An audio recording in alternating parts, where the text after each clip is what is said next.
চারিদিকে মেঘের গুরুম গুরুম আওয়াজে মুখরিত পরিবেশ। মনে হচ্ছে আষাঢ়ে বাদল নামার প্রস্তুতি নিচ্ছে প্রকৃতি। তন্মধ্যে বাস স্টেশনে যাত্রী ছাউনির নিচে চট্টগ্রাম থেকে ঢাকা যাওয়ার উদ্দেশ্যে মুখ ভার করে বসে আছে এক অভিমানী অষ্টাদশী তরুণী। পরিবেশের মতো তার মনেও চলছে ঝড়ের তাণ্ডব। সৃষ্টিকর্তা তাকে কেন এমন আজব পরিস্থিতিতে এনে ফেললো তা সে জানে না। চট্টগ্রাম পাবলিক বিশ্ববিদ্যালয়ে চান্স পাওয়া সত্ত্বেও তাকে অপরিচিত শহরে প্রাইভেট ভার্সিটিতে পড়তে হবে কেন? যার দরুন আজ তাকে সুদূর চট্টগ্রাম হতে ঢাকায় পাড়ি জমাতে হচ্ছে। কেন? কেন? তার উত্তর অষ্টাদশী তরুণীটি জানে না। হয়তো তার বাবা জানে। যাত্রী ছাউনির নিচে বসে থাকা অভিমানী তরুণীর কোলের উপরে অবহেলায় পড়ে থাকা ব্যাগ হতে কর্কশ শব্দ তুলে বেজে উঠল তার মধ্যে থাকা অতি আধুনিক মুঠোফোনটি। ফোনের রিংটোন ততটা বাজে শুনতে না হলেও ও তরুণীটির ভাবনার ধ্যানভঙ্গ হওয়ার তার কাছে বিরক্তিময় কিছুই না। এমনিতে বাস আসতে লেট হচ্ছে, তাই তার বিরক্তির শেষ নেই। শত বিরক্তি ভাব পাশ কাটিয়ে ব্যাগ হতে মুঠোফোনটি বের করে তাতে চোখ বোলাতেই দেখতে পেল অতি পরিচিত এবং প্রিয় নামটি। নামটি দেখে হাসি ফুটে উঠল তার মুখায়বে। তড়িঘড়ি করে ফোনটি রিসিভ করতেই ও পাশ হতে ভেসে এলো এক পরিচিত পুরুষ কণ্ঠ। বাসে উঠছো? গম্ভীর কণ্ঠস্বর শুনে পুনরায় মুখ ভার হলো তরুণীটির। না। অতি নিম্ন কণ্ঠে উচ্চারণ করল সে। ওপাশ হতে আবারও গম্ভীর কণ্ঠটি শুনতে পেল। কারণ বাস তো 5:30টার আসার কথা ছিল, এখন 5:40 ইতিমধ্যে। তার বাবা ইমতিয়াজ মির্জা সেদিন হতে তাদের গ্রামের চেয়ারম্যান পদ পেয়েছে, তারপর থেকে তার মুখ থেকে গাম্ভীর্যতা চুইয়ে চুইয়ে পড়ছে। সারাক্ষণ চিন্তায় মগ্ন থাকে তার বাবা ইমতিয়াজ মির্জার কপালখানা। কেন তো জানা নেই তরুণের। সব ভাবনা পাশে রেখে সে তড়িৎ গতিতে উত্তর করল, বাস এখনো পৌঁছায়নি বাবা। কাউন্টার হতে বলল পেট্রোল ভরতে গিয়ে দেরি হচ্ছে। ওকে, সাবধানে থেকো। হোস্টেলে পৌঁছে আমাকে জানিও, বলে ফোন কেটে দিলেন ইমতিয়াজ মির্জা। ওপাশ হতে নিজ বড় বোন অহনার বিয়ে উপলক্ষে বিয়ে বাড়ির বাজনার আওয়াজ কানে এলেও ভাবান্তর হলো না তরুণীটির মুঠোফোনটি কোলের উপরে রেখে আবারও ভাবনায় বিভোর হলো সে। আবারও কোনো কিছুর শব্দে ভাবনায় ছেদ পড়ল তার। এবার তার ফোন নয়, বাসের হর্নের আওয়াজে বাস এসে স্টেশনে থামতেই কিছু যাত্রী তার গন্তব্যে পৌঁছে যাওয়ায় নেমে পড়ল বাস হতে। অষ্টাদশী তরুণীটি এক হাতে তার লাগেজ ও কোল হতে ব্যাগ ও ফোন নিয়ে ব্যাগে বাসের মধ্যে ঢুকতেই প্রস্তুত হলো। তখন প্রকৃতির মেঘের গর্জন থেকে ঝিরিঝিরি বর্ষণের আভাস দেখা গিয়েছে। বাসের মধ্যে প্রবেশ করেই তরুণীটি তার ব্যাগ হতে ক্রয়কৃত টিকিটখানা বের করে সিট নাম্বারটা দেখে নেওয়ার সাথে সাথেই পুনরায় ব্যাগে স্থান পেল টিকিটখানা। সিটের খোঁজে পিছনে হাঁটতে শুরু করলো তরুণীটি। নিজস্ব সিটের সামনে এসে থমকে দাঁড়িয়ে পড়ল সে। দেখতে পেল তার পাশের সিটটি দখল করে বসে আছে গম্ভীর সুঠামদেহী এক পুরুষালী অবয়ব। মুখ তার মাস্কের আড়ালে আবৃত। তা দেখে কিছুটা অস্বস্তিতে পড়ে গেল অষ্টাদশী তরুণী।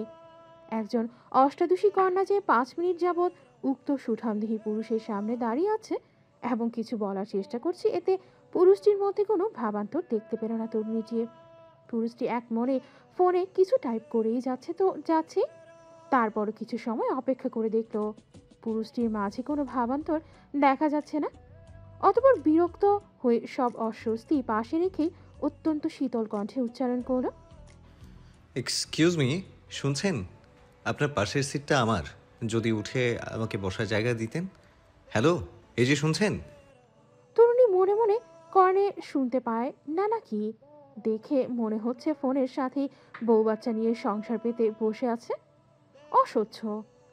পরক্ষণেই কন্যাটি কি যেন ভাবল এবং এবার শীতল কণ্ঠের বদলে চিৎকার করে ডাক দিল।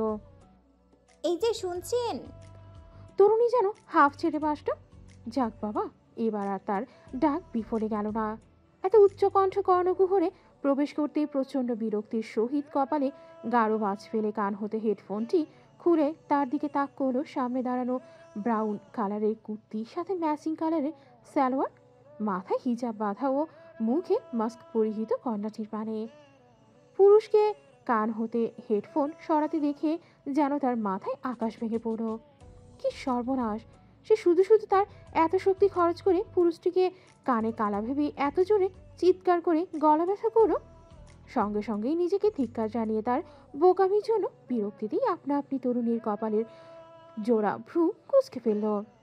তার চোখের সামনে হেডফোন কানে দেওয়া ছিল আর সে খেয়াল করলো না।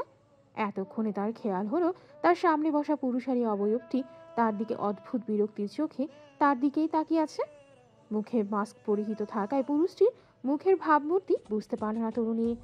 চোখ দেখে বুঝলো বোধ হয় রেগে আছে অচেনা পুরুষটি, কিন্তু সে তো রাগাতে চায়নি। ভয়ে ভয়ে কিছু বলতেই যাবে, কিন্তু তার আগেই ঘটে গেল এক অনাকাঙ্ক্ষিত ঘটনা। কিছু বলবে তার আগেই বাস ড্রাইভার গাড়ি ছেড়ে দেওয়ায় দাঁড়িয়ে থাকার দরুন গাড়ির ঝাঁকুনিতে তাল সামলাতে না পেরেই তরুণী পড়ে গেল যুবকের কোলের মাঝে। তাল সামলাতেই হাতে ঠেকলো যুবকের অবয়বে। ইস, কি সাংঘাতিক লজ্জাজনক পরিস্থিতি! এর আগে তাকে কখনো এমন বিচ্ছিরি পরিস্থিতিতে পড়তে হয়নি। ঘটনার আকস্মিকতায় হতভম্ব হয়েই পুরুষটি তাকিয়ে রইল তরুণীর চোখের দিকে। তরুণীর ভর সামলাতে তার পুরুষালী হাত দিয়ে আঁকড়ে ধরে তরুণীর কোমরখানা। প্রথমবার এমন আকস্মিক অচেনা পুরুষের পুরুষালী হাতের স্পর্শ কোমরে পেতেই অজানা শিহরণে কিছুটা কেঁপে উঠল অষ্টাদশী তরুণী। পরক্ষণেই কর্ণকুহরে ভেসে এলো বিরক্তিতে ভরপুর গম্ভীর পুরুষালী কণ্ঠস্বর। Are you mad? What are you doing, stupid? গম্ভীর পুরুষালী কণ্ঠস্বর শুনেই চকিতে সকল ধ্যান ভঙ্গ হলো তরুণীর। অতিরিক্ত ভয়ে উত্তেজনায় সে আমতা আমতা করে বলল, আসলে আসলে কথাটুকু শেষ করার আগেই তড়িৎ গতিতে তাকে কোল থেকে উঠিয়ে দিল পুরুষটি। ধমকে ওঠে বলল সে। কি হলো? Answer me. ধমকে কেঁপে উঠল তরুণী। চোখ বুঝে এক নিঃশ্বাস ফেলে বলল, আপনাকে অনেকক্ষণ ধরে ডাকছি, আপনি শোনেননি। পাশের সিটটা আমার, আমাকে ওখানে বসতে দিন। কথাগুলো বলেই পিটপিট করে তাকিয়ে দেখলো অদ্ভুতভাবে তার দিকে তাকিয়ে আছে অচেনা পুরুষটি। সেকেন্ড বিষয় যেতেই নিজ বসার স্থান হতে উঠে দাঁড়িয়ে ভেতরে ঢোকার জায়গা করে দিয়েই আবারও গম্ভীর স্বরে বলল, হাঁটা বন্ধ করে আপনি বসতে পারেন মিস। অনুমতি পেয়ে ঝড়ের গতিতে নিজ সিটে বসে পড়ল তরুণী। সে বসতেই মুখের গাম্ভীর্যতা বজায় রেখে পুনরায় নিজ সিটে বসে পড়ল পুরুষটি। নিজ সিটে বসে পিছনে মাথা এলিয়ে দিয়ে স্বস্তির নিঃশ্বাস ছাড়ল তরুণী। অবশেষে গন্তব্যে রওনা দিয়েছে বাসটি, কিন্তু স্বস্তি বেশিক্ষণ টিকল না। 30 মিনিট পেরোতে না পেরোতেই আবারও কর্কশ শব্দে বেজে উঠল মুঠোফোনটি, যার দরুন পুনরায় বিরক্তি এসে ভর করল তার মস্তিষ্কে। রিসিভ করতে ওপাশ হতে একটি ব্যস্ত নারী কণ্ঠ অতি উত্তেজনার সহিত বলল, শ্রেয়সী বোন আমার, ঠিক আছিস তুই? বাসে উঠেছিস? কোনো অসুবিধা হচ্ছে কি বাসে? বলো আমায়। এমন আরও অনেক প্রশ্নের বাণ ছুড়ে দিল ওপাশে থাকা নারীটি তার বলা শ্রেয়সী নামক তরুণীর দিকে। একসঙ্গে এত প্রশ্ন করায় বিরক্ত বোধ করল তরুণীটি। অভিমানিনী অষ্টাদশী কন্যা তার কণ্ঠে অভিমান মিশিয়ে জবাব দিল, হ্যাঁ, আমি ঠিক আছি, তোমাদের কারো আমাকে নিয়ে চিন্তা করতে হবে না। ফোনের ওয়ালপেপারে তাকিয়ে দেখল সন্ধ্যা 6:42-এর কাছাকাছি। সতর্ক চোখে পাশে তাকিয়ে দেখল পুরুষটি আগের মতোই কানে হেডফোন গুঁজে ফোন কোতাচ্ছে। তার কণ্ঠ একটু নিচু করে পুনরায় ফোন কর্নে চেপে ধরে বলে উঠল, আর তাছাড়া তোমার তো এখন খুশিতে বাকবাকুম করতে করতে গাড়ি করে শ্বশুরবাড়ি গিয়ে বাসর ঘরে বসে বরের জন্য অপেক্ষা করা উচিত। তোমার না কত স্বপ্ন ছিল বাসর ঘর নিয়ে, সেগুলো পালন করো। বলেই ওপারে নারীকে আর কোনো কথা বলার সুযোগ না দিয়ে ফোন কেটে দিল শ্রেয়সী, যার জন্য নিম্নকণ্ঠে কথাটা বলল তরুণী, অথচ সে জানল না তার প্রত্যেকটা কথা পাশে বসে থাকা পুরুষটি সবই শুনতে পেয়েছে। কারণ আগের মতো কানে হেডফোন চললেও তাতে কোনো সাউন্ড এবার হচ্ছিল না। এবারও শ্রেয়সী নামক তরুণীর ভাবনা নিশানা ভুল বনে গেল, কিন্তু তার সব নিশানা কি ভুল হবে? হয়তো না। প্রকৃতিতে তখন শুরু হয়েছে প্রবল বর্ষণ, যার দরুন বাসটিও ধীরে ধীরে চলছে তার গন্তব্যে। তোমাকে কতবার বলেছি আরশাদ, এইসব লোকাল বাসের টিকিট আমার জন্য কাটবে না। Just disgusting rubbish. ফোনের ওপাশ হতে পুরুষটির পিয়ে আরশাদ মুনতাহিল প্রচণ্ড ভয়ে নিজের পেট চেপে ধরে আছে। কখন না জানি তার হাঁটু কাঁপতে কাঁপতে হয়ে যায় সেই চিন্তায়। এত ভয়ের কারণ সে তো জানে, তার স্যার এত গম্ভীর বদমেজাজি যে একটু উঁচু কণ্ঠে কথা বললেই তার হাঁটু কাঁপুনি শুরু হয়ে যায়। এর জন্যও তো তাকে কম ঝাড়ি খেতে হয়নি তার স্যারের কাছে। ভয়ে ভয়ে আরশাদ একদমে বলে ফেলল কথাগুলো। আর হবে না স্যার, আপনার বোন অসুস্থ ছিল তাই তো এই বাসের টিকিট দ্রুত কাটতে হলো। এই টাইমে অন্য টিকিট তো পাওয়া যাচ্ছিল না স্যার। বোনের কথা শুনে একটু নরম হলো যেন পুরুষটির কণ্ঠস্বর। জিজ্ঞেস করো, পিহু কেমন আছে এখন আরশাদ? ও এখন একটু সুস্থ আছে, স্যালাইন দেওয়া হয়েছে স্যার। পুরুষটি পুনরায় হুমকির স্বরে বলল, ওর কাছে জিজ্ঞেস করো কেন? রাস্কেলের জন্য এভাবে না খেয়ে সুটকি হয়ে অসুস্থ হয়ে পড়ছে, খুঁজে এনে জানে মেরে দেব। কথাটুকু সম্পূর্ণ করি খট করে রাগে গজগজ করতে করতে ফোনটা কেটে দিল সে। পাশে তাকিয়ে দেখতে পেল তার পাশে অবস্থানরত অচেনা সুন্দরী চোখ বড় বড় করে তাকিয়ে আছে তার দিকে। এভাবে তাকাতে দেখেই গম্ভীর স্বরে সে জিজ্ঞেস করলো, কি সমস্যা? শ্রেয়সী চোখ বড় বড় করে রেখে দুপাশে মাথা নাড়িয়ে কিছু না বুঝালো।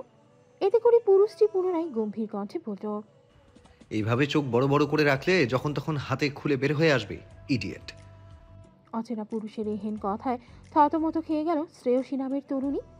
তখন পুরুষটির ধমকে ক্লান্তিতে চোখে লেগে আসা ঘুম তৎক্ষণাৎ ছুটে গিয়েছিল তার। হঠাৎ ঘুমের গোড়ে ধমকে কেঁপে উঠে ভয় আপনা আপনি চোখ বড় বড় হয়ে গিয়েছিল তার। ভাবনা সাইডে রেখে চোখ স্বাভাবিক করে সোজা হয়ে বসল তরুণী। মনে মনে ভাবল, কি ব্যর্থ বাজি বেটা, মুখ থেকে কথা বের হলেই শুধু ধমকি। কেন রে, আমি তোর কি লাগি যে আমাকে এভাবে ধমকাবি, অপমান করবি শুধু শুধু? মনে মনে বললেও মুখে কিছু বলার সাহস পেল না। অচেনা পুরুষের গম্ভীর মুখশ্রী দেখে শ্রেয়সী বাসের জানালা দিয়ে বাইরে তাকিয়ে দেখল চারিদিকে ঘুটঘুটে অন্ধকারে আচ্ছন্ন। মাঝে মাঝে ল্যাম্পপোস্টের বাতিতে আলোকিত হচ্ছে পরিবেশ, আবার মিয়ে যাচ্ছে। বাসের ছাদে পড়া টিপ টিপ পানির শব্দে বুঝতে পারলো এখনো হালকা ঝিরিঝিরি বর্ষণ নামছে ধরণীর বুকে। শ্রেয়সী ব্যাগ হতে মুঠোফোনটি বের করে দেখল রাত বাজে 9:47। এতক্ষণও কিভাবে ঘুমালো? ফোনের ব্যাটারির চার্জও কম। আসার সময় অভিমানে মুখ ভার করে বসেছিল, কোনো কিছুই খেয়াল ছিল না। নিজ বোনের বিয়েতে আনন্দ করতে পারল না, অথচ কত স্বপ্ন না ছিল বোনের মেয়ে উপলক্ষে। শপিং করবে, গেট ধরবে, বরের জুতা চুরি করবে, সেসব কিছুই হলো তো নাই। সাথে শখের বিশ্ববিদ্যালয়েও পড়তে পারল না। তার বাবার উপরে অভিমানী তরুণী, অভিমান শেষ হবে না। এসব হাজারো চিন্তায় মগ্ন থাকা অবস্থায় আরও আধা ঘন্টা পেরিয়ে গেল। বাসের মৃদু ঝাঁকুনিতে ভাবনা হতে বেরিয়ে এলো শ্রেয়সী। পাশে তাকিয়ে দেখলো জল্লাদ পুরুষটি চোখ বন্ধ করে আছে। ঘুম কিনা বোঝা যাচ্ছে না। শ্রেয়সীর মতে এতক্ষণ যার সাথে সংসার পাতানোর কার্যক্রম চলছিল সেই বস্তুটি এখন পুরুষটির পকেটে অবহেলিত হয়ে রয়েছে। আহা বেচারা, এতক্ষণ তার মালিক তাকে ব্যবহার করে, কি কষ্টটাই না দিল, আর এখন অবহেলায় ফেলে রেখেছে। কষ্ট হোক কষ্ট। এসব আবল তাবল ভাবতে ভাবতে কখন দু চোখের পাতায় ঘুম নেমে এলো সে বুঝতেও পারল না। তরুণীটি চোখের পাতা বুঝতেই চোখ মেলে তাকালো পুরুষটি। সাথে শ্রেয়সীর বাঁকা হয়ে থাকা মাথা সোজা করে দিয়ে সেও ডুব দিল ঘুমের দেশে। চারদিকে তখন বর্ষণ থেমে শীতল হাওয়া বইছে প্রকৃতিতে। সাথে জানান দিল নব্য প্রেমের আভাস। বাস এসে ঢাকার স্টেশনে থামতেই বাস হতে নেমে পড়ল সকলে। কন্ট্রাক্টরের ডাকে ঘুম ভঙ্গ হলো শ্রেয়সী। কথা শেষ করে চলে গেল কন্ট্রাক্টর। শ্রেয়সী পুরো বাসে চোখ বুলিয়ে দেখলো পুরো বাস খালি, সে ব্যতীত আর কেউ নেই সম্পূর্ণ বাসে। পাশের সিটে তাকিয়ে দেখলো অচেনা পুরুষটিও নেই। দেখেছ কেমন মিচকে শয়তান, তাকে একটু জাগিয়ে দিলে কি তার মহাভারত অশুদ্ধ হতো? ব্যাটার ইগো চলে যেত যত সব ফাউল। আরে বাবা, একটু ভদ্রতাও তো দেখানো যায়। সারা পথ একসাথে এসেছে তারা। শ্রেয়সী নিজ লাগেজ ও ব্যাগ হাতে বের করে দেখতে গেল। না, বেটা বজ্জাত এখনো চায়নি। আবারও কাকে যেন ফোনে ধমক দিচ্ছে। গাড়ি আসতে আর কতক্ষণ লাগবে আরশাদ? 5 মিনিট ধরে ওয়েট করছি আমি এখানে, বুঝতে পারছো তুমি? সেদিকে কান দিল না শ্রেয়সী।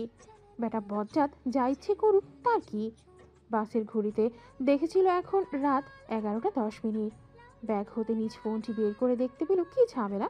ফোন চার্জ শেষ হয়ে বন্ধ হয়ে আছে। এখন কি করবে? কাউকে তো ফোনও দিতে পারবে না। হোস্টেলের ঠিকানা জানবে কিভাবে? তখন তো রাগের মাথায় সেটাও শোনেনি। এখন কি করবে সে? ওই অচেনা পুরুষের কাছে সাহায্য চাইবে? কখনো না। ওই অভদ্র লোকের কাছে সে কিছুতেই সাহায্য চাইবে না। তাহলে এখনো উপায়? কিভাবে পৌঁছাবে সে তার গন্তব্যে? রাত 12টা বাজতে চলল। স্টেশনের এদিকটা কিছুটা ফাঁকা, বৃষ্টির কারণে কোনো গাড়িও চোখে পড়ছে না। স্টেশনের পাশে একটি চেয়ারের দোকান, চায়ের দোকানে বেঞ্চে চুপচাপ বসে আছে শ্রেয়সী। ইতিমধ্যে এক কাপ চাও শেষ করে ফেলেছে সে চিন্তায় চিন্তায়। রাত বাড়ার কারণে শ্রেয়সী ব্যতীত আর কেউ নেই দোকানে।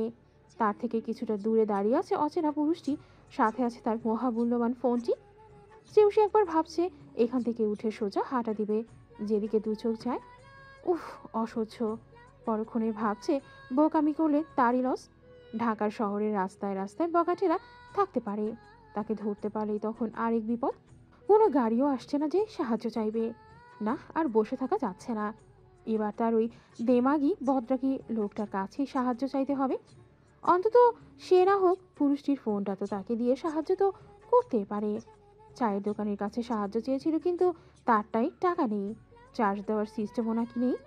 শ্রেয়সী যখনই অচেনা পুরুষটির দিকে এগোতে যাবে, দেখলো একটি গাড়ি আসছে। শ্রেয়সী যেন একটু আশার আলো দেখতে পেল, দৌড়ে গাড়ির সামনে গিয়ে দাঁড়িয়ে পড়ল কিছু না ভেবেই। দূর থেকেই শ্রেয়সী কাণ্ড কারখানা দেখে দূরে বসে পুরুষটির ভিড়ভিড়িয়ে উচ্চারণ করলো, ইডিয়েট। গাড়ির সামনে এইভাবে কাউকে হুট করে আসতে দেখে তৎক্ষণাৎ গাড়ির ব্রেক কষল আরশাদ। কি মুশকিলে পড়া গেল রে বাবা, এমনিতেই লেট হয়ে গেছে, ফোন চার্জ শেষ হয়ে গেছে, স্যারের ফোন ধরতে পারিনি। মনে হয় ভীষণ রেগে আছে তার স্যার, টেনশনে তার আবারও চেপে বসেছে। তার মধ্যে এই আপদ। ততক্ষণে নিজের গাড়ি চিনতে পেরে গাড়ির দিকে এগিয়ে আসছে পুরুষটি। তাকে দেখে আরশাদও নেমে এলো। কিছু বলতে নিবে তার আগেই শ্রেয়সী বলল, ভাইয়া একটু সাহায্য করবেন, একটু বিপদে পড়েছি প্লিজ। এমন করুণ আকুতি শুনে একটু মায়া হলো আরশাদের, কিন্তু এখন সে কিছু শোনার অবস্থায় নেই। সে তার স্যারের দিকে অসহায় চোখে তাকিয়ে বলল, একটা মিনিট স্যার, আমি আসছি বলেই দৌড়ে চলে গেল ঝোপঝাড়ের পাশে। তার কাঙ্ক্ষিত কাজটি শেষ করে এসে দেখলো তার স্যার রাগে চোখে তার দিকেই তাকিয়ে আছে। আর তখনকার আপদ মেয়েটি কেমন ভ্যাবলাকান্তের মতো চেয়ে আছে দেখো। শ্রেয়সী আরশাদের দিকে অবাক হয়ে চেয়ে আছে, সাহায্য চাইল সে, আর এই লোকটা তার পাশের পুরুষটিকে 1 মিনিট স্যার বলে চলে গেল। কি আশ্চর্য! এতক্ষণ এদের কাহিনী দেখে পুরুষটি অতিরিক্ত মাত্রায় বিরক্ত হয়ে গম্ভীর ভারী কণ্ঠে বলল, নাটক শেষ হলে গাড়ি চালু করো। বলেই গাড়িতে উঠতেও উদ্যত হলো। শ্রেয়সী দাঁত কিরমির করে চোখ ছোট ছোট করে তার দিকে তাকালো। কি সে নাটক করে আবারও অপমান! শ্রেয়সী তাকে থামিয়ে দিয়ে বলল, কি বললেন আমি নাটক করি? এই শুনুন। পুরুষটি তাকে থামিয়ে দিয়ে পুনরায় গম্ভীর কণ্ঠে বলল, কোনো সন্দেহ আছে? বাট তোমার সাথে কথা বলতে I am not interested. Shreyasi এই মুহূর্তে প্রচণ্ড অসহায় বোধ করলো। তারা চলে গেলে শ্রেয়সীর এখানে বসে মৃত্যু ফাঁদের জন্য অপেক্ষা করা ছাড়া কোনো উপায় নেই। এই নির্জন জায়গায় সে কিভাবে একা থাকবে? চা দোকানে ও তো একটু পর চলে যাবে। তাছাড়া পুরুষটাকে তার অতটাও খারাপ লাগেনি।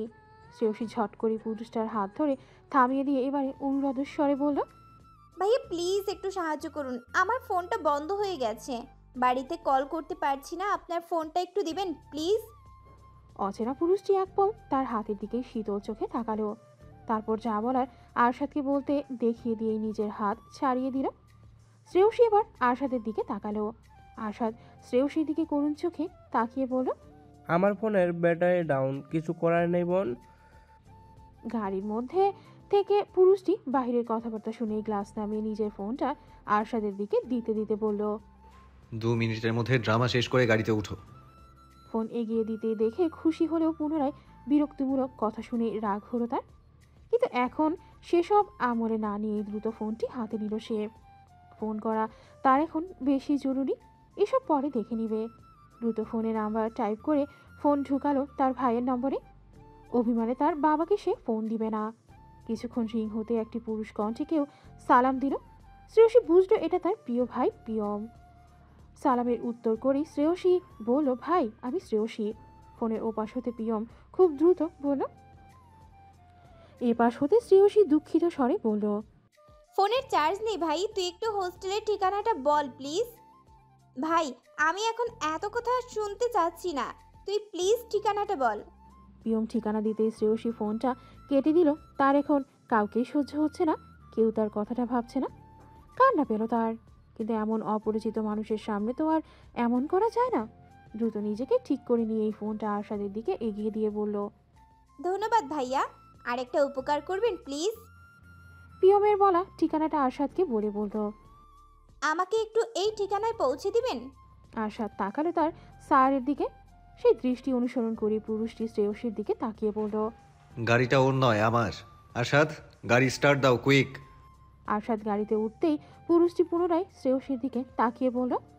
ম্যাম, আপনাকে কি বরণডালা সাজিয়ে উঠতে বলতে হবে? ধমকে শুরু বলল, গাড়িতে ওঠো, কাম ফাস্ট। শ্রেয়সী অবাক হলো, তাকে তো বলা হয়নি যে সঙ্গে নিবে। ধমকে কেঁপে উঠলেও খুশি হলো সে। দ্রুত সামনের সিটে বসতে গেলে পেছন থেকে পুরুষটি আবার বলল।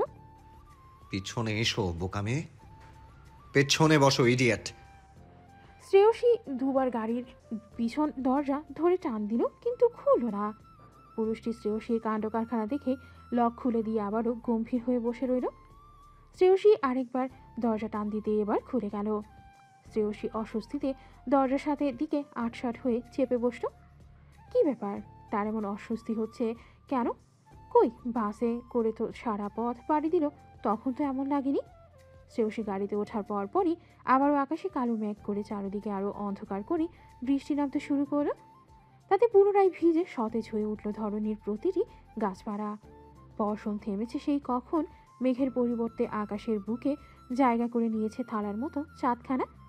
চাঁদের আলোয় রাতের অন্ধকার ছাপিয়ে আলোকিত করেছে চারিপাশ। অচেনা পুরুষটি শাওয়ার শেষ করে শুধুমাত্র একটি ট্রাউজার পরিধান করেই কফি হাতে নিঃশব্দে নিচের ব্যালকনিতে এসে দাঁড়িয়েছে। সুঠাম দেহের মাসেলগুলো চাঁদের আলোয় চকচক করছে। তা হতে ঝরে পড়ছে বিন্দু বিন্দু জলকণা। যে কোনো মেয়ে পুরুষটিকে এই রূপে দেখলে ঘায়েল হয়ে যেত কত রমণী। পুরুষটির সান্নিধ্য পাওয়ার জন্য চাতক পাখির মতো চেয়ে থাকে। কিন্তু সবার কি আর এই পুরুষের সান্নিধ্য পেতে পারে?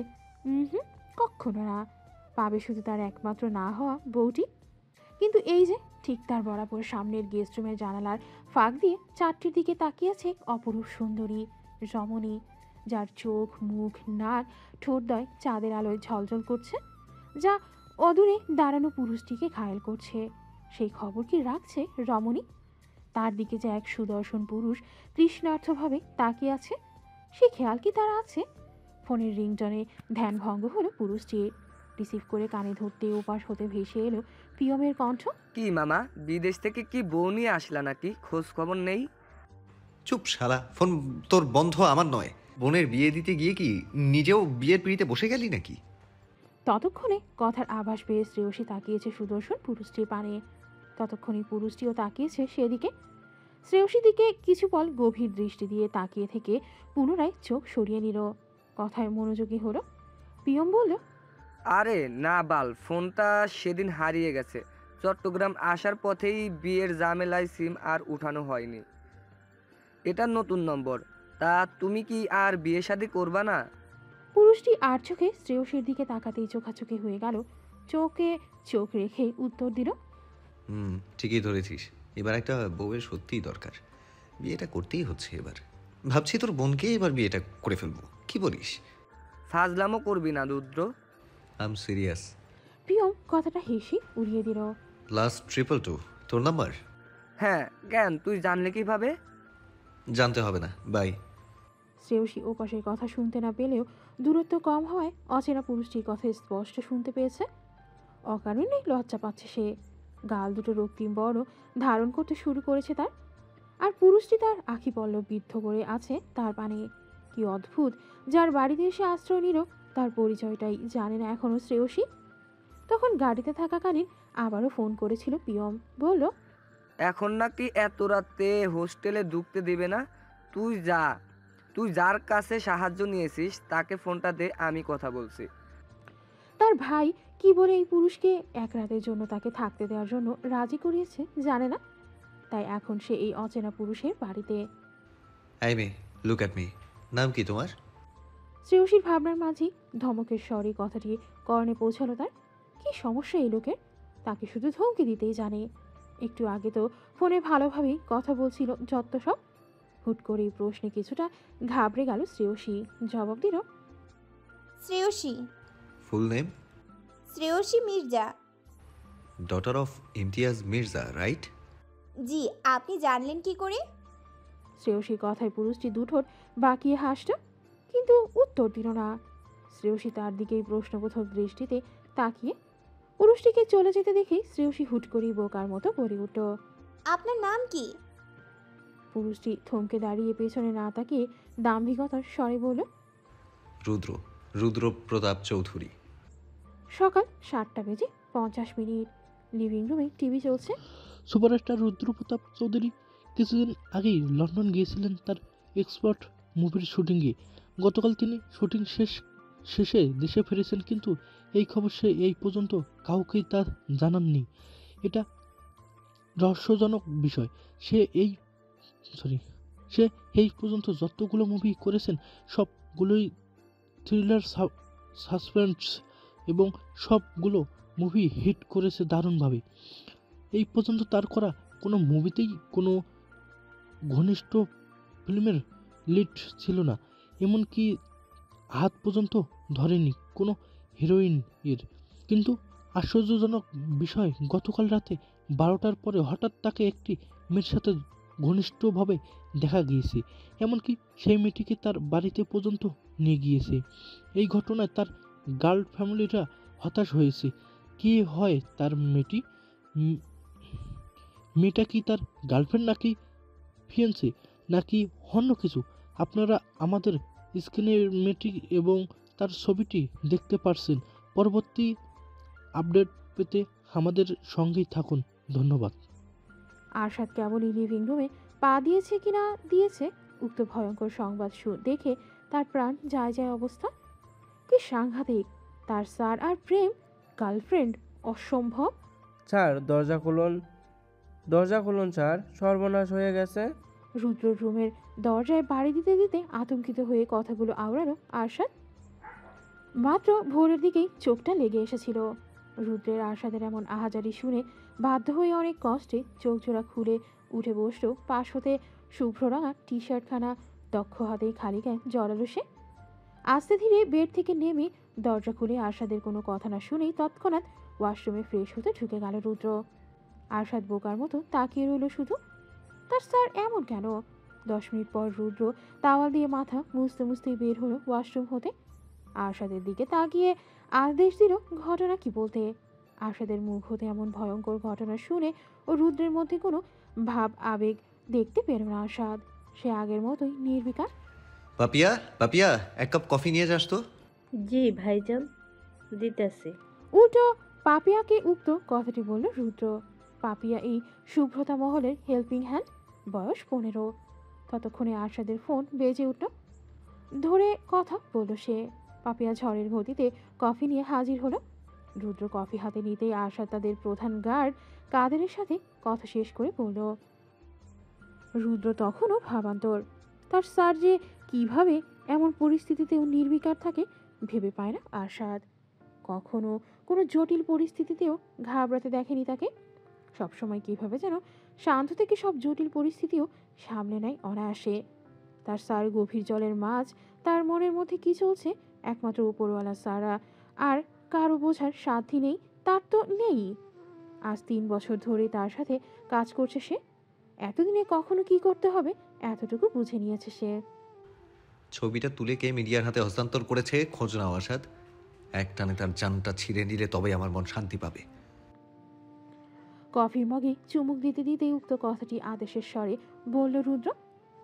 চেঞ্জ রুমে যেতে যেতে আশাদের উদ্দেশ্যে বলল, গাড়ি বের করো আসাদ, অফিসে যেতে হবে, জরুরি মিটিং আছে। আমি 5 মিনিটে নামছি। তার স্যারের জরুরি মিটিং যে কি হতে পারে তার থেকে কেউ ভালো জানে না। শ্রেয়সী চোখ ডলতে ডলতে লিভিং রুমে পা রাখতে দেখতে পেল অতীব সুন্দরী এক রমণী তার দিকে ভূত দেখার মতো ড্যাব ড্যাব করে তাকিয়ে আছে।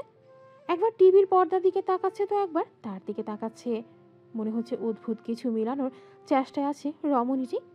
হঠাৎ করে রমণীটি চিৎকার করে ভাবি বলে এসে আষ্টাপৃষ্ঠে জড়িয়ে ধরল তাকে।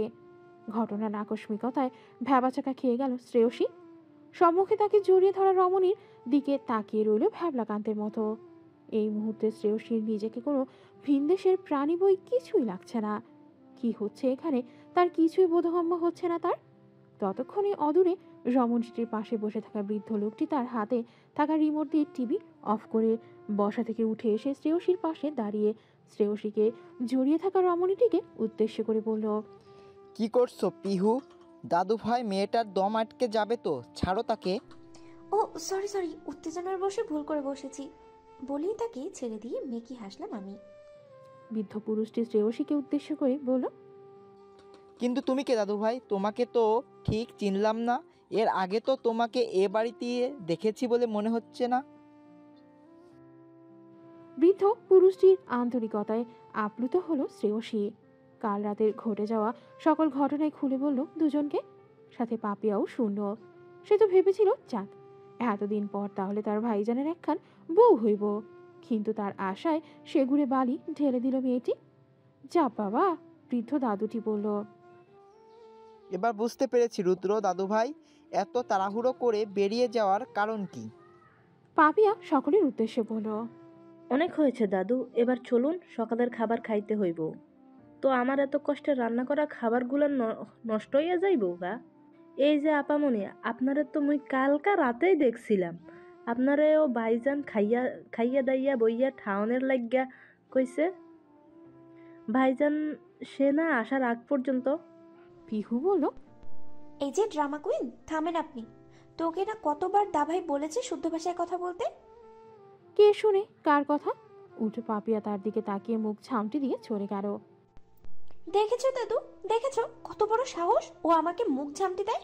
এই বেয়াদবি করার জন্যই তো ওকে হাই স্কুলে ভর্তি করা হয়েছে, তাই না? সারাদিন শুধু টিভি দেখবে। আজকে আমি দাভাইয়ের কাছে নালিশ দিব তোর নামে। বেলা 3টা বাজতে চলল, কিন্তু সেই বদরাগী পুরুষটার আসার খবর নেই। তাকে আর কত অপেক্ষা করতে হবে? ইয়া মাবুদ! সকালের খাবার শেষে লিভিং রুমে বসে বসে পিহু আর দাদুর সাথে গল্প করেছে শ্রেয়সী। বেশ ভাব হয়েছে তাদের সাথে। তাছাড়া পাপিয়া মেয়েটার বোকা বোকা কথার তারও হাসি পায়। এখানে এসে ভালোই সময় কাটলো তার। মনের গুমট ভাবখানা অনেকাংশেই কমে গেছে তার। যাক, বাড়ির মানুষগুলো তো এই গুমড়ো মুখর মতো নয়, এই শান্তি। দেখতে দেখতেই মধ্যাহ্নের ভোজও শেষ করে ফেলল, কিন্তু সেই লোকের আসার খবর নেই। পিহু আর দাদু গিয়েছে ভাত গম দিতে। সেও গিয়েছিল, কিন্তু তার মন টিকেনি। বিছানায় এপাশ ওপাশ করে আবারও উঠে চলে এসেছে। এখন উদাস মনে লিভিং রুমে বসে বসে হামি ছাড়ছে। পাপিয়া তাকেও আশেপাশে দেখা যাচ্ছে না। রুদ্র বাড়ির প্রধান ফটক দিয়েই ঢুকতে গিয়ে দেখলো সুন্দরী রমণীটি সোফায় বসে এক মনে উপরের দিকে তাকিয়ে আছে। আশেপাশে তার হুঁশ নেই। কিছুক্ষণ সে তাকিয়ে থেকে সিঁড়ি দিয়ে ওপরে উঠতে উঠতে একটু উঁচু গলাতেই বলল, শুনো মেয়ে, নিজের ব্যাগ বুকছা লাগেজ নিয়ে পার্কিং লটে আউট হও। গো ফাস্ট। শ্রেয়সীর হঠাৎ বাক্য ব্যয় শুনে হকচকে উঠে বুকে থুতু দিয়ে বলল, জি জি। কি অদ্ভুত! এই পুরুষটা ভূতের মতো সবসময় কই থেকে উদয় হয় আর তাকে বিব্রতকর পরিস্থিতিতে ফেলে দেয়। শ্রেয়সী লাগেজ নিয়ে এসে দেখল ততক্ষণে দাদু তার নাতির আভাস পেয়ে ঘর হতে বের হয়ে এসেছে। শ্রেয়সী তার কাছে গিয়ে বলল চঞ্চল কণ্ঠে শুধালো, দাদু যাচ্ছি। তোমাদের খুব মিস করব। তোর যখনই মন খারাপ করবে শুধুমাত্র একখান ফোন লাগাবি এই দাদুর নাম্বারে, তো দেখো মুঝে হাজির হো গেয়া। দাদুর কাণ্ড দেখে হেসে ফেলল শ্রেয়সী। তখনই গম্ভীর পুরুষালী কণ্ঠে কেউ বলল, লাফালাফি একটু কমিয়ে করো, পরে দেখা গেল হাড় ভেঙে ঘরে বসে থাকতে হবে। দেখছিস দাদু ভাই কেমন করে আমার সাথে বুড়ো হয়ে গিয়েছি, তো তাই এখন আর দাম নাই আমার। আরে এখনই তো বয়স এসব করার, তোর বউয়ের সাথে টাঙ্কি মারার, তোর ছেলে মেয়ে নিয়ে খেলার। রুদ্র দেখল তার দাদুর কথা শুনে রমণীটি মিটমিটিয়ে হাসছে। সেদিকে রুদ্র তাকিয়ে বিড়বিড়িয়ে বলল, হ্যাঁ, সেই সাথে আমার ইজ্জতের 12টা বাজানোর। কিন্তু শ্রেয়সীর এই হাসি তো এই বদরাকি পুরুষের সহ্য হওয়ার নয়। সে ধমকে উঠে শ্রেয়সীকে বলল, এই মেয়ে, তুমি এখনো এখানে কি করছো? তোমাকে না পার্কিং লটে গিয়ে দাঁড়াতে বলেছিলাম? এখানে কি? শ্রেয়সী আমতামতা করে বলল, আমি তো জানি না কোন দিকে।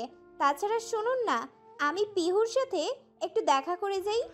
দরকার নেই, আমি দেখেছি ও এখন ঘুমাচ্ছে। তাছাড়া ও এমনিতেও একটু অসুস্থ, ডাকার প্রয়োজন নেই, পরে দেখা করো। Follow me. কি আর করার, শ্রেয়সীও চলল তার পিছু পিছু। পিছু ঘুরে দাদুকে টাটা দিতেও ভুলল না। রুদ্রকে ড্রাইভিং সিটে উঠতে দেখে আটকে উঠে বলল, ও মা, আপনি কেন? সেই ভাইয়াটা কই? তো আমাকে দিয়ে কি সমস্যা? ইয়া আল্লাহু! আবারও এই গুমড়ো মুখের সাথে একা একা যেতে হবে, কিন্তু মুখে তো সেটা বলতে পারল না। আমতা আমতা করে বলল, না আসলে আসলে রুদ্র তাকে পর্যবেক্ষণ করে বলল। থাক, আর বলতে হবে না, গাড়িতে ওঠো। রুদ্র শ্রেয়সীকে পেছনে বসে দেখে আবারও বলল, সামনে এসো। কি আজব, সমস্যা কি এই লোকের? কাল পেছনে বসতে আদেশ দিল, আজ আবার সামনে। তার সব কিছুতেই কি অ্যালার্জি এই লোকের? আশ্চর্য। শ্রেয়সী সামনের সিটে উঠে বসতেই ড্রাইভিং সিটে বসা সুদর্শন পুরুষটি দক্ষ হাতে ড্রাইভ করতে আরম্ভ করলো। কি মনোরম তার পারদর্শিতায়, স্টিয়ারিং আঁকাবাঁকা ভাবে নৃত্যের মতো ঘুরিয়ে চলেছে। শ্রেয়সী মোহগ্রস্তের মতো সেই নৃত্য করা হাতের দিকে তাকিয়ে আছে, একভাবে ডুবেছে কোনো সমুদ্রের অতলে। হাত হতে মুখমণ্ডল, হালকা খোঁচা খোঁচা দাড়ি, ঘন ঘন ভ্রুজোড়া, কঠিন সিক্ত চাহনির আঁখি পল্লব, ধূসর রঙের ওষ্ঠজোড়া। আচ্ছা, পুরুষটি কি ধূমপান করে? মনে হয় না। তাহলে তো তার ওই মসৃণ ওষ্ঠজোড়ায় কালশিটে পড়ে যেত। না না, বড্ড মেবানান লাগতো। এভাবে এই লোককে বড্ড সুদর্শন করে তুলেছে। আচ্ছা, এই লোককে সে কি আগে কোথাও দেখেছে? মুখটা কেমন পরিচিত লাগে, আবার ঠিক ঠাউর করা যায় না। চশমা লাগবে? ক্যামেরা এনে দেবো, তাহলে আরো ভালো দেখতে পারবেন। কি লাগবে ম্যাডাম? পুরুষটির এমন ধারালো বাক্য কর্ণকুহুর হতেই কিছুটা বিব্রত হলো শ্রেয়সী। মনে মনে ভাবে, চিচি কিভাবে নির্লজ্জের মতো তাকিয়েছিল ওই বদরাগী পুরুষটার দিকে। তাকে তো ছ্যাঁচড়া ভাবলো, আর ওই বদ লোকটা দেখলো কিভাবে? সে তো সামনেই তাকিয়েছিল, পাশেও কি চোখ লাগিয়ে বসে আছে নাকি? আজব। পথে তাদের কোনো কথা হলো না। শ্রেয়সী তো লজ্জায় আর তার দিকে তাকাতে পারল না। গার্লস হোস্টেলের সামনে নামি দামি গাড়িটি থামিয়ে রুদ্র তাকে নেমে যেতে বলল। এই মেয়ে, বের হও দ্রুত। শ্রেয়সী গাড়ি থেকে বের হলে রুদ্র গাড়ি লক করে বেরিয়ে পড়ল। পেছন হতে শ্রেয়সীর ব্যাগপত্র নামিয়ে হাঁটা দিল সম্মুখে। শ্রেয়সীও চলল তার পিছু পিছু। লোকটা পুনরায় মুখে মাস্ক, মাথায় ক্যাপ পরে নিয়েছে, চোখে চশমাও লাগিয়েছে। তার এমন সাজ পোশাকের হেতু কি শ্রেয়সীর কাছে বড্ড আজব লাগে। রুদ্র বিড়বিড়িয়ে বলল, আজ তার ব্যাগও বহন করতে হচ্ছে এই মেয়েটার জন্য। আর কি কি করা লাগবে তার খোদাই জানেন। রিসেপশনে ঢুকতেই সবাই সুপারস্টার রুদ্র প্রতাপ চৌধুরীকে একটি গার্লস হোস্টেলে আসতে দেখে অবাক হয়ে গেল। মাস্ক, ক্যাপ পরিহিত থাকলেও তাকে তবুও চিনতে অসুবিধা হয় না কারণ তার হাঁটার ভঙ্গি, ফ্যাশন যে সব থেকে আলাদা। ওখানে থাকা কর্মীজন ফিসফাস শুরু করলো। একজন রিসেপশন কর্মী এগিয়ে এসে নম্রতা সূচক সালাম দিয়ে বলল, স্যার, কেন দরকার আমাদের বলতে পারতেন, আমরাই পৌঁছে যেতাম আপনার কাছে। আপনি কষ্ট করে কেন আসতে গেলেন স্যার? একজন কর্মী হয়ে তার কাজ না করে তো বেহায়া হওয়া যায় না। তাই কর্মীগণ যথাসম্ভব নিজেদের আবেগকে নিয়ন্ত্রণ করলো। শ্রেয়সী মনে মনে এই ভাবলো, লোকের তো ভারী জনপ্রিয়তা, এরাও তাকে চিনে। রুদ্র হাত দিয়ে রিসেপশন কর্মীকে ইশারায় থামিয়ে দিয়ে শ্রেয়সীকে ওখান থেকে বেঞ্চে বসে থাকতে বলেই চলে গেল রিসেপশনিস্ট এর কাছে। তাকে গিয়ে হোস্টেলের ওনারকে আসতে বলল। 3 মিনিটের পর সে আসতে রুদ্র তার সাথে কি ফুসুর ফুসুর করলো তা শ্রেয়সী কিছুই শুনতে পেল না। শুধু শুনতে পেল তাকে একটা ভালো রুমেই থাকতে দিতে, আর কোনো সমস্যা হলে সাথে সাথে যেন রুদ্রকে ইনফর্ম করে। কথা বলার সময় রুদ্রের অ্যাডাম আপেলখানা বারবার ওঠানামা করছে। রিসেপশনিস্ট মেয়েটাও কেমন ড্যাপ ড্যাপ করে তাকিয়ে আছে রুদ্রের দিকে। তা পছন্দ হলো না শ্রেয়সীর। সে চট করে উঠে দাঁড়িয়ে রুদ্রের সামনে গিয়ে বলল, শুনুন। রুদ্র তাকে ব্যঙ্গ করে বলল, জি ম্যাম, বলুন কিভাবে আপনার সেবা করতে পারি। রুদ্রের কথায় বিরক্ত হলো শ্রেয়সী, বলল, সেবা করা লাগবে না, আমাকে আমার রুমটা দেখিয়ে দিতে বলুন। আমার অনেক ক্লান্ত লাগছে, তারপর আপনি চলে যান, আপনার এখানে কোনো কাজ নেই। রুদ্র যখন দেখলো কথা বলার সময় আর চোখে বারবার রিসেপশনিস্টের দিকে তাকাচ্ছে, ভ্রুদয় কুঁচকে রইল। তার ফ্যান ট্যান এভাবেই তাকিয়ে থাকে। রিসেপশনের মেয়েটার দিকে তাকিয়ে ধমকে বলল, সমস্যা কি? এভাবে তাকিয়ে আছেন কেন? নিজের কাজ করুন। ওনাকে শ্রেয়সীর রুম দেখিয়ে দিতে বলল। শ্রেয়সী কদম বাড়ানোর আগে রুদ্র তার দিকে একটু ঝুঁকে বলল, শোনো বোকা মেয়ে, নিজের যত্ন নেবে। এই জিনিসের অযত্ন একদম আমার পছন্দনীয় নয়, বুঝেছো? কি আজব, আমি তার জিনিস হতে যাব কোন দুঃখে? বইয়েই গেছে আমার তার জিনিস হতে। শ্রেয়সী দেখলো সুদর্শন পুরুষটি দ্রুত বেগে কদম ফেলে বের হয়ে গেল হোস্টেল থেকে। রুমে এসে একা একা কিছুটা শূন্যতা অনুভব করলো শ্রেয়সী। নামি দামি হোস্টেল হওয়ার রুমের সাথেই লাগোয়া ওয়াশরুম রয়েছে। ফ্রেশ হয়ে এসে বিছানায় শটান হয়ে শুয়ে পড়ল সে তো কত করে বলেছিল তার জন্য যেই হোস্টেলে বুক করা হয়েছে সেটাতে নিয়ে যেতে, কিন্তু খবিশ লোকটা কিছুতেই গেল না। আশ্চর্য, এখন তার ভাইকে ফোন করে সে কি বলবে? মাত্র একদিনের দেখাতেই লোকটা কেন তার উপরে অধিকার খাটাচ্ছে? সে যেটা ভাবছে সেটা কি করে সম্ভব? হাজারো চিন্তা ভাবনাকে সাইডে রেখে লোকটাকে হাজারটা বকা দিতে দিতে ঘুমিয়ে গেল শ্রেয়সী। আজ রমণীটির পুরো দিনই তো ছিল রুদ্রময়, যেন কত আপন সে। বহুদিনের চেনা সেই পুরুষ, কিন্তু আদৌ কি তাই? ভালো লাগাটা কি শুধুই প্রহেলিকা, নাকি অন্য কিছু? রাতের অন্ধকার নিস্তব্ধ শহর, এই নিস্তব্ধ অন্ধকারের সূচনা হয়েছিল এক জঘন্য রহস্যের। আদতে কি সমাধান মিলবে সেই রহস্যের, নাকি অজানায় থেকে যাবে সবার গোপনে? এই সমাধান যে মিলতেই হবে, না হলে পুরুষটির বুকের অদৃশ্য রক্তক্ষরণ যে বন্ধ হবে না কখনো। পুরুষটি সেটা থাকতে দিলে তো গোপন টেনে হিস্ট্রে খুলে আনবে মুখোশ। অন্ধকার একটি রুমে একজন যুবককে হাত পা মুখ বাঁধা অবস্থায় চেয়ারে ফেলে রাখা হয়েছে। মাথার উপরে শুধু একটি হলদে আলোক রশ্মি জ্বলজ্বল করছে। যুবকটি প্রচণ্ড তৃষ্ণায় গলা মরুভূমির মতো শুকিয়ে গেছে, ঢোক চিপেও তা নিবারণ করা যাচ্ছে না। দুপুর হতে এই মধ্যরাত পর্যন্ত এক ফোঁটা পানিও দেওয়া হয়নি তাকে। যুবকটি বেশ বুঝতে পারছে তাকে কেন আটকে রাখা হয়েছে। ক্ষুধার পরিবর্তে মরণ ভয় বেশি কাবু করছে তাকে, কিন্তু টাকার লোভে যে সে সামলাতে পারেনি। যুবকটি ভাবনার মাঝে সশব্দে দরজা দিয়ে প্রবেশ ঘটল এক সুদর্শন পুরুষে। মুখাবয়বে গাম্ভীর্য তার শ্রীধার্য। তার পিছু পিছু এলো তার পিয়ে কিছু গার্ড। ভেতরে প্রবেশ পথে তার পিয়ে আশা তাকে স্মরণ করিয়ে দিল। স্যার, এই বেটা সব নষ্টের মূল। এই বেটা আপনার পার্সোনাল ফটোগুলো ভাইরাল করেছে। কত বড় সাহস বেটার আপনাকে কলঙ্কিত করতে চায়। বেটাকে মেরে তেঁতুল গাছের সাথে উল্টো ঝুলিয়ে দিলে তারপর পেতনি হয়ে ঘুরে বেড়াবে শালা শুয়োর। ও সরি স্যার, বেটা মানুষ তো পেতনি হয় না, পেতনা হবে। হ্যাঁ, এটাই ঠিক আছে। আশাদের অতিরিক্ত বাক্য লাভে বরাবরের মতোই বিরক্ত হয়ে কপাল কুঁচকে ফেলল সুদর্শন পুরুষটি। হাতের ইশারায় থামতে বলল তাকে। স্যারের আদেশে তৎক্ষণাৎ মুখে আঙুল দিল সে। তো মিস্টার দিহান, টাকার খুব লোভ তাই না আপনার? কিন্তু সেটা তো আপনি ভুল ব্যক্তির উপরে প্রয়োগ করেছেন মিস্টার। আরও চিন্তা ভাবনা উচিত ছিল আপনার। চেঁচে শব্দে মুখ দিয়ে আফসোসের সুর তুলল পুরুষটি। কথা টেনে টেনে বলল, তো মিস্টার, আপনি কি বলবেন কে আপনাকে এই কাজটি দিয়েছেন, নাকি আমাকে ঘাঁটতে হবে?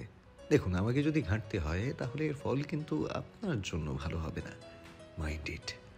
বলেই ভয়ঙ্কর এক চাপা হাসি দিল সুদর্শন পুরুষটি।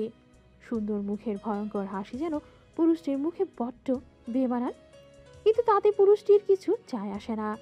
নীরব ধমকে কেঁপে উঠে চেয়ারে বাঁধা যুবকটির মুখ দিয়ে শব্দ বের হতে একজন গার্ড তার বসের আদেশ পেয়ে একটানে নির্দয়ের মতো ট্রেনে খুলে নিল মুখের লাগানো আঠারো বস্তুটি। এবারে যেন নাক মুখ দিয়ে প্রাণ খুলে শ্বাস নিল দিহান নামের যুবকটি।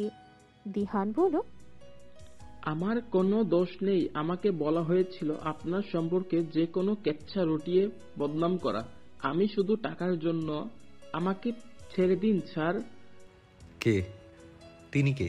চট্টগ্রামের এমপি স্যার। তার লোকেরা আমাকে এই কাজ দিয়েছিল স্যার।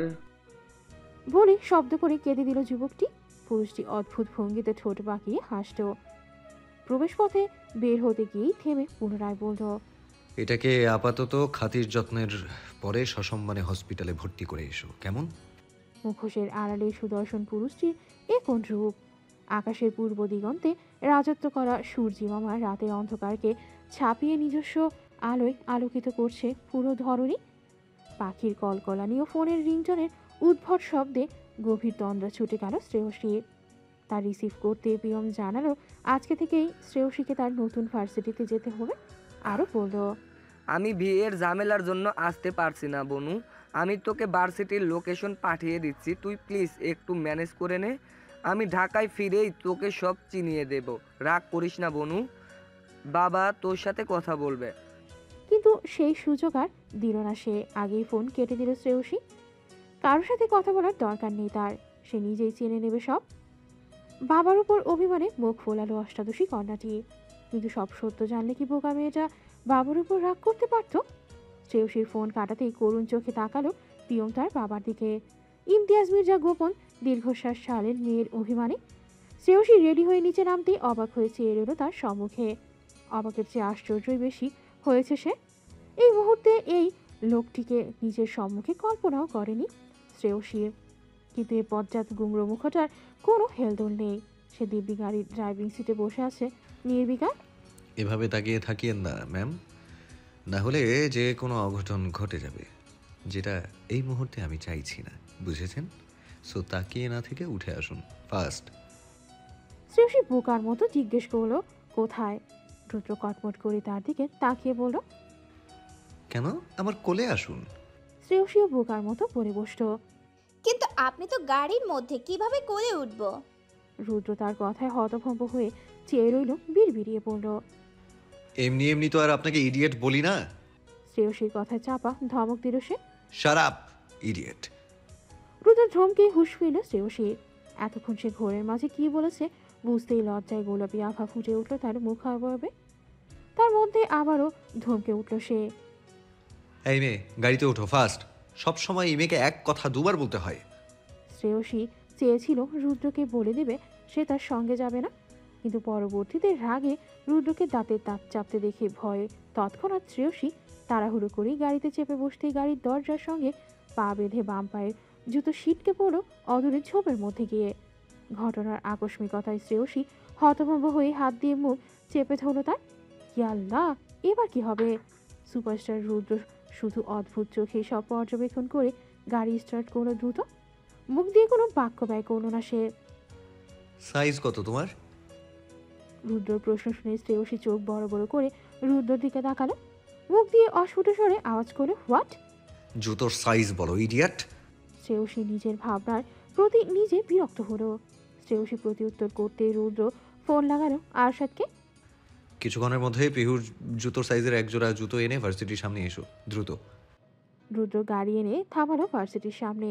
শ্রেয়সী নামতে গেলেই রুদ্র বাধা দিল তাকে। শান্ত গলায় বলল, নেমো না, আরশাদ আসুক তবেই। পায়ের এক পাটি জুতো না থাকায় চুপটি করে বসে রইল শ্রেয়সীও শান্ত মেয়ের মতো। আরশাদ আসতেই জুতা এগিয়ে দিল সে। আরশাদ তার স্যারকে শ্রেয়সী নামের মেয়েটির সাথে পুনরায় দেখতে পেল, তাও আবার ভার্সিটির সামনে। অবাক হয়ে তাকিয়ে রইল শুধু। তার এই পাষাণ্ড স্যার তো পিহুকে ছাড়া কোনো মেয়েকে এতটা গুরুত্ব দেয়নি। কি কারণ এর? শুধু চোখের দেখা প্রণয় নাকি অন্য কিছু? শ্রেয়সীকে নামিয়ে দিয়ে আরশাদকে কোনো প্রত্যুত্তর না দিয়েই গাড়ি নিয়ে চলে গেল সে। আরশাদ প্রশ্নসূচক চোখে শ্রেয়সীর দিকে তাকালো। সে নাবোধক মাথা নাড়ল। ভার্সিটির ভেতরে ঢুকতে দেখে কেউ পেছন হতে নাম ধরে ডাকলো। শ্রেয়সী পিছু ঘুরে দেখলো পিহু। সে প্রচন্ড খুশি হয়ে এগিয়ে গেল তার দিকে। তোমার আসতে লেট হলো যে ভাইয়া? তুমি তো বললে তুমি নাকি ভার্সিটিতে, তাই তো তোমার জন্য ওয়েট করছি। হ্যাঁ, আজই প্রথম, আমি তো কিছুই চিনি না। নো চিন্তা টুট, আমি আছি কি করতে, সব চিনিয়ে দেবো তোমায়। আমি জানি তুমি ঢাকা শহরও কিছুই চেনো না। আমি আর ভাইয়া মিলে তোমায় পুরো ঢাকা শহরটা মুখস্থ করিয়ে দেবো। কোন ডিপার্টমেন্ট? কেমিস্ট্রি? হ্যাঁ। চলো তাহলে। শ্রেয়সী কাঁচুমাচু ভঙ্গিতে বলল, শুনেছিলাম ভার্সিটির প্রথম কয়েকদিন নাকি জুনিয়রদের র্যাগিং দেওয়া হয়। আরে দূর, থামো তো। সেলিব্রিটির বোর্ডকে কে র্যাগিং দিবে শুনি? সেলিব্রিটি? আরে তোমার তো বুঝতে হবে না, চলো তো। তোমাকে কেউ কোনো র্যাগিং দেবে না। ক্লাসে ওদের আরও নতুন 4 জন বন্ধু বান্ধব হলো। সায়মী, রাহুল, আরাফাত, অগ্নি, অন্তিকা। শুরু হলো তাদের 6 জনের পুরো ভার্সিটিতে চক্কর কাটা। ভার্সিটির উত্তর পাশে ওরা খুব সুন্দর একটি ভিউ পেল। পাশে ওরা খুব পুকুর পাড় বেঞ্চের মতো সিমেন্ট দিয়ে বাঁধাই করা পেল ওরা। সেখানেই সকলে বসে পড়ল। একে অপরের সঙ্গে পরিচিত হতে লাগলো। কথার মাঝে শ্রেয়সী সর্বোচ্চ বিস্ময়কর বিষয়টি জানতে পারে। সুপারস্টার রুদ্র প্রতাপ চৌধুরী একজন সেলিব্রিটি। সেই জন্যই তো শ্রেয়সীর রুদ্রের মুখায়বটা পরিচিত ঠেকছিল। কিন্তু থ্রিলার মুভি তার এতটা দেখা যায় না, তাই এতটা মনেও ছিল না। যার সঙ্গ পেতে বাকি মেয়েরা মুখিয়ে থাকে, কিন্তু মেয়ে ফ্যানরা তার পাত্তা পায় না। সে মেয়েদের ভেতরের মধ্যে যায় না, সে মেয়েদের ভিড়ের মধ্যে যায় না। আর সেখানে শ্রেয়সীকে দুটো দিন কি করে সঙ্গ দিল, কি কারণে তার সাথে ভিন্ন আচরণ। আরও আশ্চর্য হলো তখন যখন শুনতে পেল পিহুর মা বাবা নেই। তারা নাকি পিহুর 2 বছর বয়সে মারা গিয়েছেন অ্যাক্সিডেন্টে। রুদ্র তখন বয়স মাত্র 12 বছর। তখন থেকেই নাকি পিহুকে তার দাদু আর ভাইয়া মানুষ করেছেন। পিহু একটা আবদারও অপূর্ণ রাখেনি রুদ্র। সুপারস্টারের এরূপ গুণের কথা শুনে আবেগে আপ্লুত হলো ওরা সকলে। একই সঙ্গে বাবা মার বিষয়টি জানতে পেরেও দুঃখ প্রকাশ করলো। শ্রেয়সী কেন যেন অজান্তেই মনটা খারাপ হয়ে গিয়েছে। কেন সে তা ঠিক ঠাউর করতে পারছে না। ওদের থেকে বিদায় নিয়ে শ্রেয়সী হোস্টেলে চলে গেল। তার পিছু তার সঙ্গে যাওয়ার জন্য জোর করলেও সে গেল না। তার কিছুই ভালো লাগছে না। অজানা ব্যথায় বুক মাঝারে চিনচিন ব্যথা করছে। হোস্টেলের রুমে এসে শ্রেয়সী শটান হয়ে শুয়ে পড়ল। হোস্টেলে অনেক অনেক থাকার কথা থাকলেও ভাগ্যক্রমে সে একা থাকে। এটাকে শুধুই ভাগ্যক্রম নাকি রুদ্রের কারসাজি? অদ্ভুতভাবে তাকে খাবার একটা মহিলা সবসময় এসে দিয়ে যায়। সেগুলো দেখে শ্রেয়সীর মনেই হয় না এটা হোস্টেলের খাবার। ভাবনার ঘরেই ঘুমিয়ে গেল শ্রেয়সী। ফোনের রিংটনের বিরক্তকর শব্দে ধরফরিয়ে উঠে বসল সে। ফোন হাতে নিয়ে দেখলো সে রাত 8টা বাজে। পুনরায় ফোন বাজতেই তা রিসিভ করলো। শ্রেয়সীর মা তুরি বেগম বলেন, কেমন আছিস শ্রেয়সী? এই মানুষটার প্রতি সে প্রচণ্ড রকমের দুর্বল। শ্রেয়সী প্রতি উত্তর করল, ভালো মা, তুমি কেমন আছো? বড় মেয়েকে শ্বশুরবাড়ি পাঠিয়েছো? তুরি বেগম ওনার আঁচলে নিজের মুখ মুছলেন। স্বামীর করা অপরাধের শাস্তি তার মেয়েদের দিচ্ছেন। একজনকে বিদেশের মাটিতে পাঠালো, আরেকজনকে দূর শহরে। কিন্তু তা তো আর মেয়েদের বলা যায় না। মেয়ের অভিমান ঠিক বুঝতে পারল মায়ের মন। তিনি বললেন, হ্যাঁ, সে তো কালই চলে গিয়েছে। তোর সাথে তো শেষ দেখাটাও হলো না। শ্রেয়সী দীর্ঘশ্বাস পেল। তার কিছু বলার নেই। মায়ের সঙ্গে কথা বলে কিছুটা ভালো লাগছে তার। মনটা এখন তার অনেকটাই হালকা। আমারও পরানো চাহা চায়, কারে যেন জ্বালাইতে মন চায়। তোর মন খারাপের দেশে যাব অনেক ভালোবেসে, তোর মনটা ভালো করে যাব প্রেমের খেয়াই ভেসে। ডাকলে কাছে আসিস পারলেই একটু হেসে, বুকটা রাখিস পেতে ভালোবেসে নিতে, সব অভিমান ভেঙে দেব তোর কাছে এসে। গান শেষে করতালিতে মুখরিত হয়ে উঠল পুরো পুকুর পাড়ের এরিয়া। শ্রেয়সীরা সকলে ক্লাসে শেষে এখানে এসে আড্ডা দিচ্ছিল। তখনই পাশ হতে একদল সিনিয়র ভাইয়ের মধ্যে থেকে একজন গান গাইতে আরম্ভ করলো। অনেকেই তাদের গান শুনে এগিয়ে যাওয়ার তারাও গিয়েছিল। ছেলেটার গলাটা চমৎকার। নাম তার অন্তু। ভিড়ের মাঝে হঠাৎ সে শ্রেয়সীর দিকে আঙুল তাক করে ডাকলো, ওই যে শুনছো, এদিকে এসো তো একটু। শ্রেয়সী নিজের দিকে আঙুল তাক করে বোঝালো, আমি। হ্যাঁ হ্যাঁ আসো। সকলের সঙ্গে সে নিজেও অবাক হলো, তবু এগিয়ে গেল। শ্রেয়সী খাপছাড়া গলায় বলল, জি বলুন, কি দরকার? তোমার নাম কি মেয়ে? শ্রেয়সী কোনো প্রত্যুত্তর করলো না। উল্টো বলল, সরি ভাইয়া, আমি আপনাকে আমার নাম বলতে ইচ্ছুক নই। যাচ্ছি, আসসালামু আলাইকুম। ওরা 6 জন ভিড় থেকে বের হয়ে এলো। অন্তিকা যেতে যেতে বলল, তুই এমন করলি কেন রে শ্রেয়সী? নামটা বললে কি হতো? অন্তু ভাইয়া লাস্ট ইয়ারের ফার্স্ট বয়, তার সাথে তো অভদ্রতা করা হলো, তাই না?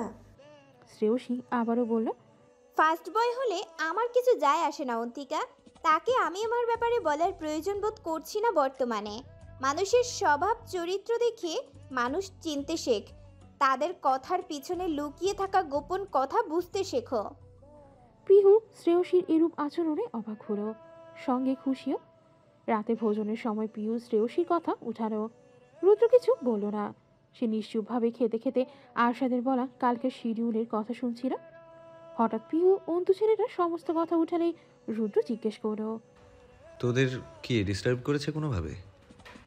পিহু মাথা নাড়ল, বলল, ডিস্টার্ব করলেও তাকে থামানোর ক্ষমতা এই পিহুর আছে ভাইয়া। রুদ্র নিঃশব্দে ঠোঁট পাকিয়ে হাসল। দাদু কথা ঘোরালেন, বলেন, আমার দিদিভাইকে কাল সঙ্গে নিয়ে আসবি কিন্তু পাক্কা, বুঝেছোস দাদু ভাই? রুদ্র ভ্রু কুচকালো, প্রত্যুত্তর করল। রুমে এসে রুদ্র আরশাদকে জিজ্ঞেস করল, না স্যার, এখনও নয়। তেমন কোনো ক্লু তার ব্যাপারে পাচ্ছি না। আনিস শেখ নাকি 20 বছর যাবৎ ওখানকার এমপি। তার কাজ সম্পর্কে কোনো প্রমাণ তো নেই স্যার। রুদ্র রক্তচক্ষু দিয়ে তাকালো আরশাদের দিকে। ভুলে যেও না, চৌধুরী সাহেব কিন্তু তখন চট্টগ্রামেই ছিলেন। প্রত্যেকটাকে খুঁজে বের করে জ্যান্ত পুঁতে ফেলবো। যেভাবেই হোক তার কাজের হদিস আমার চাই। দরকার হয় সব থানায় তল্লাশি লাগাও, প্রয়োজনে টাকা ঢালো। টাকার কাজ তো অকাজের জন্য লাগানো হয়নি। রুদ্র গাড়ির চাবি সঙ্গে নিয়ে হনহন করে নিচে নেমে আসতো। আরশাদ ভয় কাঁপতে লাগলো। তার স্যার প্রচণ্ড রেগে গেছে। কি করবে তা আরশাদ এই মুহূর্তে জানে না। রাগের মাথায় সুপারস্টার মাস্ক পরো কিনা কে জানে। ভাবনা থেকে বেরিয়ে সেও চলল রুদ্রর পিছু পিছু। কিন্তু আফসোস, রুদ্রর নাগাল সে পেল না। রাত তখন 11:12। ঘুমের মাঝে বিরক্তিকর ফোনের রিংটনের শব্দে ঘুমের মাঝে ভ্রু কুচকে গেল শ্রেয়সী। অর্ধচেতনার অবস্থায় কানে তুলল মুঠোফোনটি। ফোন রিসিভ করে কানে নিতেই অপর পাশ হতে ভেসে এলো গম্ভীর এক পুরুষালী কণ্ঠস্বর।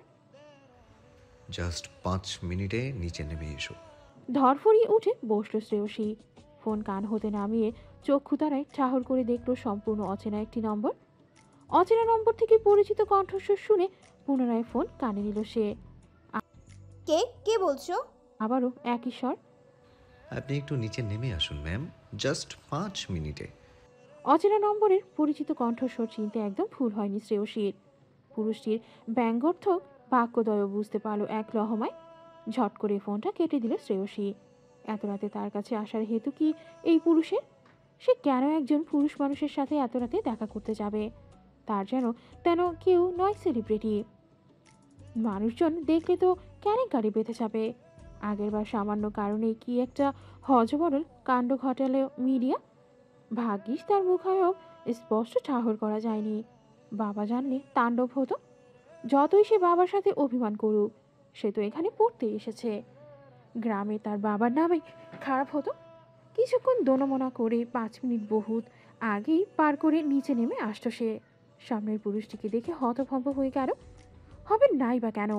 পরনে কালো টি শার্ট, বাসায় পরা একটি রংচটা অ্যাশ রঙের ট্রাউজার, সেট করা চুলগুলো অগোছালো। বেশ সেই অদ্ভুত বেশি বেশ সাবলীলভাবে স্টাইল মেরে দাঁড়িয়ে আছে গাড়ির দরজা ঘেঁষে। সুপারস্টারের এমন অগোছালো বেশভূষা একদম অভাবনীয়। শ্রেয়সী এগিয়ে গেল তার দিকে। কি ব্যাপার বলুন, সুপারস্টার আমার কাছে কি দরকার? সম্বোধনের পরিবর্তন শুনে রুদ্র নিঃশব্দে হাসল, তবে বলল না কিছুই। কিছুক্ষণ একভাবে তাকিয়ে থাকলো শ্রেয়সী। এবারে প্রচণ্ড বিরক্তি বোধ করল। কি সমস্যা? এবারেও রুদ্র নিরুত্তর। আমি যাচ্ছি বলেই সে কদম বাড়ালো। দাঁড়াও, তোমাকে কি আমি যেতে বলেছি? আপনি তো থাকতেও বলেননি নায়ক সাহেব, তাই না? চুপ, একদম চুপ। এমন ছটফট করছো কেন? একটু চুপটি করে দাঁড়াও বোকামে। আর দাঁড়াতে কষ্ট হলে গাড়িতে বসো। শ্রেয়সীর দাঁড়িয়ে থাকতে সত্যি ভালো লাগছে না। রুদ্র কি তা বুঝতে পারো? সে পেছনের সিটের দরজা খুলে গিয়ে বলল, বসো। দাঁড়িয়ে ঘেমে যাচ্ছ। গাড়ির ভেতরে এসি আছে। তোর এসির আমি খেতা পুড়ি রে খাইস্টা নায়ক। আমাকে এতক্ষণ দাঁড় করিয়ে রেখে এখন আদিক্ষেতা করা হচ্ছে। বসবো না তোর গাড়িতে, তুই বস। রুদ্র তাকে এখনো চুপ করে দাঁড়িয়ে থাকতে দেখে এবারে ধমক দিল। কি ব্যাপার? কথা কানে যায় না? কথা দুবার রিপিট করতে হয় কেন? শ্রেয়সী পিটপিট করে কয়েকবার চোখের পাতা উল্টালো এবং চট করে পেছনে ঘুরে যত দ্রুত কদমে হাঁটতে শুরু করলো। রুদ্র কিচ্ছুটি বলল না। কত বড় খাইস্টা লোক তাকে ডেকে নিয়ে গিয়ে ধমক দেয়, চুপচাপ করে দাঁড় করিয়ে রাখে। শ্রেয়সী রুমে ঢুকতে ফোনে SMS এলো, পরবর্তীতে ওনা ছাড়া আর কখনো আমার সামনে আসবে না। আর এসব কি পোশাক পরেছো ছেলেদের? জিন্স পরেছো কেন? খবরদার আর পরবে না। এত পাতলা কাপড় পরে আর কখনো আমার সামনে আসবে না, বুঝেছো মেয়ে? মেসেজ পড়ে শ্রেয়সী তবদা মেরে বসে রইল। আয়নার সামনে গিয়ে নিজেই খুঁটিয়ে খুঁটিয়ে দেখল। সত্যি সে একটা পাতলা টি শার্ট পরেছিল। ভেতরের বক্ষ বিভাজনের ঘটন স্পষ্ট বোঝা যাচ্ছে। ছি, এরকম পোশাকে সে কি করে একটা পুরুষ মানুষের সামনে যেতে পারলো? কি করে এতটা কেয়ারলেস হলো সে? ছি। রুদ্রকে এসে গালি দিয়ে একদম ধুয়ে দিল। অসভ্যের মতো আবার তাকে এইসব চোরা করে বলা হচ্ছে। বেয়াদব পুরুষ মানুষ। নায়কদের আসলে চোখই খারাপ, সবসময় ছুকছুক করে নাক। পছন্দ যখন নয় তাহলে এমন করে দাঁড় করিয়ে রেখে ট্যাপ ট্যাপ করে দেখছিলি কেন রে, অসভ্য নায়ক। হঠাৎ মেঘ গুরুম গুরুম করে ঝমঝমিয়ে বৃষ্টি নামতে আরম্ভ হলো। শ্রেয়সী দৌড়ে গেল ব্যালকনিতে। অবাক হয়ে তাকিয়ে আছে রুদ্র, সেখানেই ওখানেই ওভাবে দাঁড়িয়ে।